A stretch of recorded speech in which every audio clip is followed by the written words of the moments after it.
Swaumu. Uwe Swaumu bwana niache. Hey! Uwe Swaumu. Swaumu bwana mimi sitaki michezo. Swaumu usinishike huko. Swaumu. Hey, Jesus Christ. Swaumu. Wewe. Assalamu alaykum mke wangu. Sina shida salamu alaykum yako. Hivi mwezi mtukufu kama huu, umelala hapo Swaumu hivi uone haya wewe.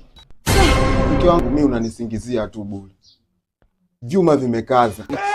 Hivi chungu cha ngapi kwanza? Chungu cha pili. Tutafika kweli jamani? Uwe Kwa staili hiyo naanza mapema yote hii Swaumu. Kuna mwezi kama huu na chiti baba.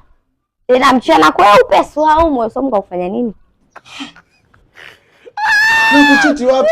Yaani hapa nilikuwa Swaumu kali. Yaani Swaumu imenipiga nikasema mambo siwe mengi, jua ni kali. Acha nipumzike mke wangu. Yaani napumzika tu hivi nimelala. Huko ndotoni. Swaumu ananitafuta, yani Swaumu kanisumbua sana. Nashukuru hata ulivyoniamsha hapa kidogo.